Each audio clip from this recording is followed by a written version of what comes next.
What's up guys? Ngayong araw ay pupunta na naman kami sa dagat para humanap ng laman dagat para aming ipod trip. Inihaw ang mga bariyawan, kinilaw na parang talaba. Solve na naman ang mga kabuli. Tara at samahan nyo kami. Let's go!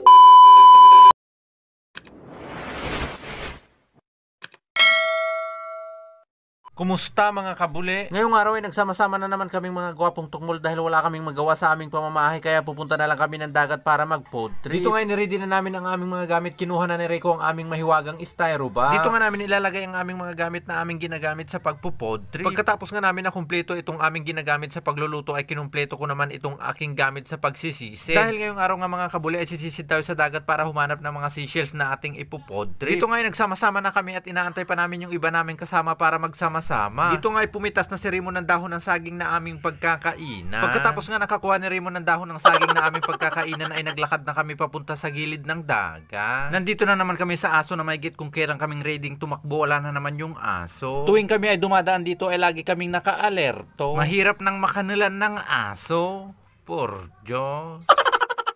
Dito nga nandito na kami sa gilid ng dagat at agad na kaming nagbaba ng aming balsa na aming gagamitin. Isang balsa na nga lang ang aming binaba dahil dito na nga lang daw kami magluluto sa gilid ng dagat. Dito nga naglakad na yung iba naming kasama para humanap ng magandang spot dito sa gilid ng dagat. Dahil nga ngayong araw ay low tide ang dagat kaya makakapunta kami doon sa gilid ng bato para doon makapagluto. Pagkadating pa nga lang namin dito sa aming spot na aming paglulutuan ay agad nang umakyat si Rico sa taas ng bato para kumuha ng kahoy na aming gagamitin sa pagluluto. Dito nga may isinabit pang prutas si Rico tapos parang pipitasin niya daw. Por Diyos.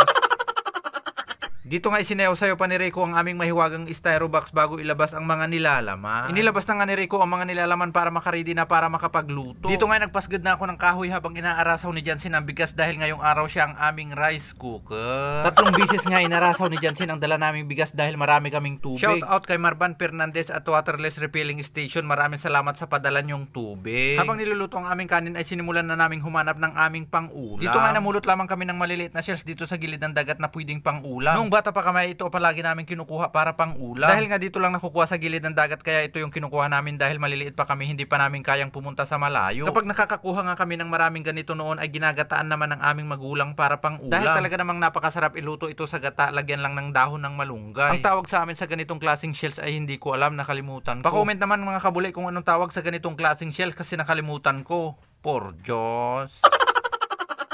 Dito nga nagkali-kali din kami dito sa buhangin para humukay ng ginto. Ito nga palang mga nahukay namin sa ilalim ng buhangin, mga gintong ulam. Ang ganitong klaseng maliliit na clam ay nakukuha lamang sa ilalim ng buhangin, kailangan mo lang bungkalin. Sabi nga ni Raymond napakasarap daw itong kilawin kaya kukuha daw siya ng marami. Habang kumukuha nga si Raymond ng marami para aming kikilawin ay sumisid muna ako sa dagat para kumuha ng bariyawan. Sinimulan ko na ng sumisid para humanap ng bariyawan para may pang-ulam. Dito nga ay maraming nagsunod-sunod agad ang mga nakita kong shells na bariyawan.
Ito na nga ang lahat ng mga nakuha kong bariyawan pwede ng pang-ulam. Dito nga may nakita pa akong isang naligaw na pana-pana kaya kinuha ko na. Dito nga bumalik na ako sa gilid para mailuto na namin ang mga nakuha kong shells. Dahil nga nagugutom na ako at nagugutom na rin ang aking mga bulate sa bugset. Dito nga hagad ng hinugasan ni Rico ang aming kaldero para mailuto na ang aming ulam. Inihaw na nga lang namin itong ibang nakuha kong bariyawan dahil ang nadala naming kaldero nagbastet na puno. Inihaw na rin namin itong ilang pirasong isda na napana ni Raymond. Dito nga sinimulan ng tanggalin ni Raymond ang laman ng shells para aming kikilawin. Ito nga pala ang mga shells na nakuha namin sa ilalim ng buhangin. Ang lasa nga nito sabi ni Raymond ay para rin daw talaba. Habang ginagawa nga ni Raymond ang aming ulam na kinilaw ay ipinalkob na ni Rico ang laban. Oh.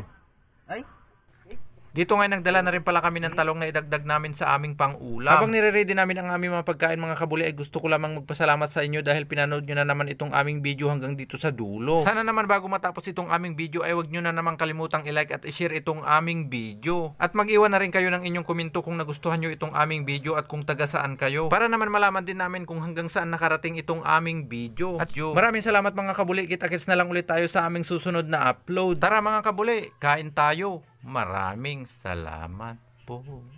Bigyan ko yung kagyaso ni pinutot mo. Kaway-tawayan na ito ah. Sukat may kanot din eh.